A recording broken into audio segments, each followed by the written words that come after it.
When someone realizes that their usual games and subtle tests have no effect on you, something powerful happens. You instantly gain a level of respect and authority in their eyes. From the moment you begin interacting with a woman, a natural, often subconscious process of discovery begins. She'll test your boundaries and probe your confidence to see what you're made of. This isn't a sign of malice. It's a deeply ingrained part of human interaction, a way of figuring out who you are. However, the second you demonstrate that you operate from a solid internal foundation, that you can't be easily swayed or manipulated, the entire dynamic shifts in your favor. The key to this is possessing more internal strength than she expects. To make this idea easier to grasp, let's call this your frame. And don't worry, this frame has nothing to do with your bank account or your height. Your frame is your psychological fortitude, your sense of self-worth. If you've been learning about attraction, you already know that women are incredibly drawn to this kind of inner strength and power. So to begin, we have to understand why so many men lose their power in the first place and allow themselves to be guided by others. It happens for one simple reason. You trade your own strength for the chance to be liked. Let me be very clear about this. Why do most men lack this powerful frame? Why do they feel powerless in their interactions with the women they are genuinely attracted to? The answer is found in a pattern of common mistakes that men make over and over again. And I'm willing to bet you've made some of them yourself. But one mistake is more significant than all the others combined: sacrificing your own frame just to get approval. This occurs when you offer a woman a higher position of power in the interaction at the expense of your own, simply to win her favor. Men give up their frame to be liked constantly. They do it with women they hope to date, and they do it with friends and colleagues they want to impress. Here's a classic example you might recognize. A few buddies and I were deciding where to eat. I suggested a steakhouse I was excited to try. A girl in the group immediately said, "Oh, I'm not really in the mood for that, let's get sushi instead." Instantly, one of the guys who had been excited about the steakhouse chimed in, "Yeah, sushi sounds great." He folded immediately. Why? He wanted her to see him as agreeable and easygoing. He wanted her to like him. Now, he didn't lose all of his credibility in that single moment, but his thought process was transparent. If I disagree with her, she might not like me. When you are hesitant to voice your true opinion because you're afraid of disapproval, you are willingly handing over your power. Often, it's even more subtle. It happens when you hide your true beliefs on a subject to seem more agreeable, or when you consistently place someone else's comfort and convenience above your own. I understand this may seem counterintuitive or even selfish, especially given the way we're raised. Society and media often show men making grand sacrifices for the woman they desire. But in the real world of initial attraction, that dynamic doesn't create respect. Why do you think so many women are drawn to men who are a bit of a challenge, the so-called bad boys? It's because those men value themselves. They refuse to sacrifice their own frame just to be liked, and that self-respect is incredibly attractive.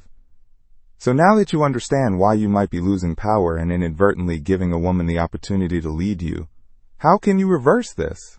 How do you build that attractive, solid frame? Let's explore this by tackling a question I see all the time. What do you do when a woman asks you, "So, are you going to get me a drink?" Most men will respond in one of two ways, and frankly, both are ineffective. The first group of men will immediately say yes and buy the drink, because their main goal is her approval. This is a clear sign that they're giving up their frame to be liked. The second group tries to assert dominance by saying something like, "I don't buy drinks for women." This is also a mistake.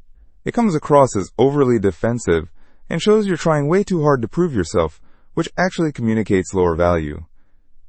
So what is the right way to navigate this? How should you respond? If a woman at a bar asks me if I'm going to buy her a drink, here's all I would need to say.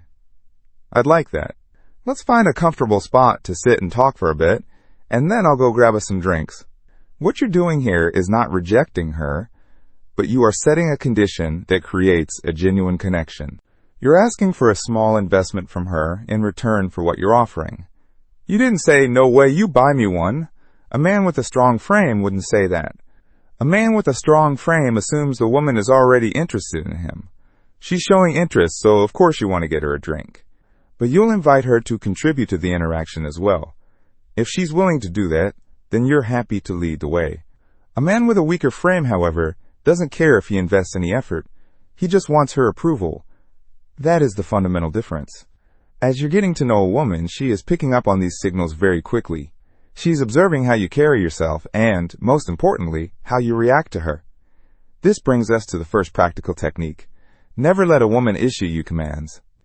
You can be 100% certain that any woman you interact with will, at some point, try to direct you. She might try to control the interaction, tell you to do something for her, suggest you take a specific route, or ask you to pay for something. This is a perfectly normal part of the dance. It's a test of your leadership. But if you just say yes to everything without thinking, you'll quickly find yourself in the passenger seat, doing everything she asks. This is why you should never automatically agree to any request from a woman. If you find yourself in a situation where you do want to agree with her request, like buying that drink or taking a different route because it is genuinely better, you should always frame it as your decision. For example, buy me a drink. You know what? That's a good idea. Let's find a table first. Let's take this route instead. It's better. Sure, but first, tell me a funny story, and I'll follow your lead. With this approach, even if you go along with her suggestion, you remain in control of the interaction. Now, don't misunderstand me. This doesn't mean you should turn everything into a negotiation. You only use this approach to reframe situations where she is telling you what to do. The foundational principle is to never do something that you don't genuinely want to do. If she hands you her jacket and says, "Hold this," and you don't want to be her coat rack, you can simply smile and say, "No thanks, you've got it." That was the first technique. Now let's move on to the second, and I need you to listen closely, because this is one of the most common ways women will test your emotional strength. This scenario happens when you're talking to a woman and everything is going perfectly. You feel a great connection. She's responding to your messages quickly. The conversation is flowing, and then, out of nowhere, she goes cold. She stops responding, or her replies become short and distant. This happens all the time, and it causes many men to completely lose their composure. Here is the secret. If you start talking to a woman and things seem to be going great, be prepared for the moment she pulls back. It's almost guaranteed to happen. Why? Because she is testing you. She is testing your emotional resilience to see if you will start chasing her, sending her more messages, and trying harder to regain her attention. She wants to see if you are easily destabilized. What you must do in that moment is fight that internal panic that tells you to chase. Stop. Do not send another message. Do not call her. Do not try to get her attention. Take a deep breath. Step back and allow her the space to come back to you. You have to learn to ignore the voice of fear. Here's a golden rule to remember for the rest of your life. Don't make decisions based on fear. Make them based on confidence. How do you apply that here?